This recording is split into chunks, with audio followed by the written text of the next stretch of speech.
Welcome back. Do we have some fun planned for everyone? Deer season is started here in Iowa. Bow season has, anyways. It's not going to be long before shotgun season is going to be here. A lot of friends will be sending me their knives, asking me to sharpen them up and stuff. And I thought, man, this is a really great time to kind of do a series. A series one over some hunting knives that I have, or knives that go with me deer hunting or that I use on a regular basis, or ones that just make a really great companion to deer hunting, the kind of knife that you want with you, but in more than a sense of just skinning and butchering a deer. To me, deer hunting has a few different things to it. And with some of the style where I grew up hunting is there's groups of guys that will get together either to butcher the deer, skin the deer, just hang out and drink beer and have fun and, you know, prepare some meals and stuff like that, and just good camaraderie all the way around. And that's the kind of knives I wanted to kind of focus on, is not necessarily particularly your main goal of a hunting knife, but one that seems to be the best one to just have as your companion knife. Your all around, if you're going to cook some chili, what are you going to use to cut up the onions? What are you going to use to do things like that? I'm rambling a little bit, so let's start it off with when I was a kid.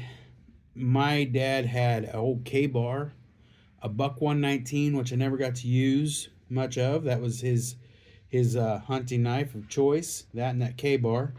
I think it was his service. Pretty sure it was a K-bar. It may have been in Ontario, but it was his service issued knife when he was in the Air Force. So, anyways, we had a Buck. I'm pretty sure it was a 105 when I was a kid. And I got to use that knife, and one day I was dumb and I threw it at a wall because, I was a young, dumb kid, and I broke the tip. Years later, I found another 105, and I bought it, and I don't use this knife. I sharpened it up. I mean, I've used it a couple times for some food prep for a few things, but this is just a memory knife. It's a knife that I'm never going to really work. I'm never going to use. I want it for a memory. I bought my dad one as well, to replace it. My dad's now gone. So this is a memory knife. But this is a knife that has been very common with hunting, skinning, and just a good all around knife. One that I grew up using. But it's not perfect. So I always like a nice small skinning knife. Nice small all around hunting knife. I shouldn't say small, I don't want it too small, but I like a good solid knife. Here last year, the year before, I picked up this Jerry Fisk knife. This thing here is a fantastic little blade. I'm going to be doing reviews and comparing these knives one to the other, but I wanted to kind of give you a lineup real quick of what videos we're going to do, and I'd like you to take the time to comment, letting me know which knife you would like to see first in more detail, because I like the details of things. But anyways, I picked up that Jerry Fisk, and this is a super thin, super slicey. I don't know how well you can see things here, but man, that thing is a cutter. It's a nice little knife.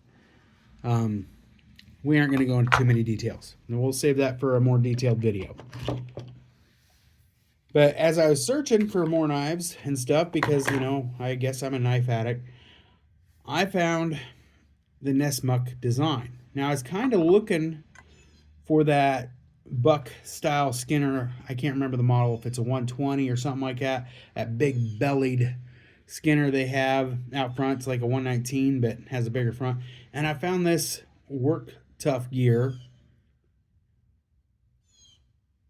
Nomad EDC, kind of a Nessmuk design. And this thing is, man, it's nice. It's a nice, it's beefy, nice little blade. It's a good knife.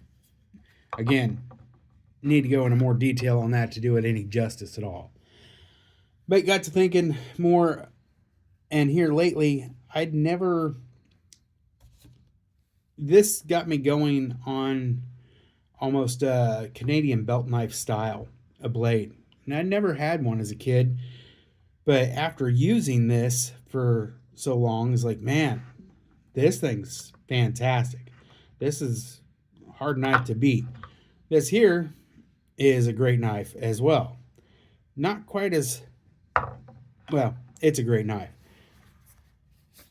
But I'd read a fair bit on LT Wright, and I wanted to try one. So the first LT Wright that I went out and bought was this little Northern Hunter. High saber grind, nice slicey little knife. But boy, she's beefy. I mean, it's got some heft to her. Let's see if we can. I can't tell if that's focusing on that or not. I hope it is for you. But small, got some heft to it, but it's not heavy. Feels really good. Another one, have to go into more detail. But again, I kind of came back to that Nusmec, but I wanted one that was a flat grind. And I found this one here. And that's the LT Wright Camp Muck.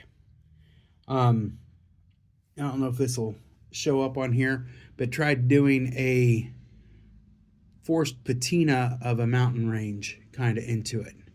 I don't know how well you can see that or not. I hope you kind of can. Didn't come out perfect. I tried. Thought it was neat. Worst case is I'll just polish it up again. I did do a couple little adjustments to this, but I'll save that for a more full review. This thing here, boy, I tell you what, as a kitchen little slicer, I haven't skinned a deer with this or butchered a deer with it yet, but that's going to happen soon. That's a nice little knife. And one last one for right now that I wanted to kind of show that I just picked up because I guess I have a problem with knives. I don't know. Is I found a sale of this SE Ashley game knife. First SE I've ever bought. Just got it. Haven't even cut anything with this yet. So just got this in, but I wanted to check this one out. And look at the stock on that thing. It's beefy. And this is one that I think would be a fun comparison to actually get into some cutting and some playing. Look at those blades. Those blades. Man, this is the first time I'm looking at it myself, side by side, very close. Like I said, I just got this Essie today. But man, they could be siblings. Handle's a little different. Thickness. See if I can grab these good enough to where we can get in there. Thickness, definitely a little bit different on the thickness. But all in all, I think it'll be fun to compare those together. So let me know what you would like to see, how you would like to see these used. Probably won't do any game processing on film with it. One, because the guys in the areas where we do our game processing are some ornery guys and not usually YouTube safe, but definitely fun and good times. I don't know how much video will do that, but probably do some food prep. Let me know what kind of food you'd like to see prepped with this. Onions, peppers, what is it? What would you like to see as far as things like that? Because I think that's part of, to me, the hunting culture that I have is not only the hunt, not only the processing, the skinning, the butchering of the meat, but there's always a meal. You know, one of my family traditions was one of the back straps came out of the deer as we were butchering it, usually after it hung for a while, 6-7 days or whatever. But the first thing we did is we cut that back strap out. Mom would take that in, slice it into medallions, put a little flour on them, and fry them up, and just, oh man, that, and we'd snack on that while we finished butchering that deer. Just absolutely wonderful. That was always a good memory of mine to have. And one of the things that still today, if I'm doing some butchering, I'd like to do a little cooking at the same time. And that's where a great companion knife comes in that, you know, that's always been one of my desire, or one of the things that I have to have is it has to be able to do certain food prep. So, what food prep would you think is a necessity that you'd want to see these do?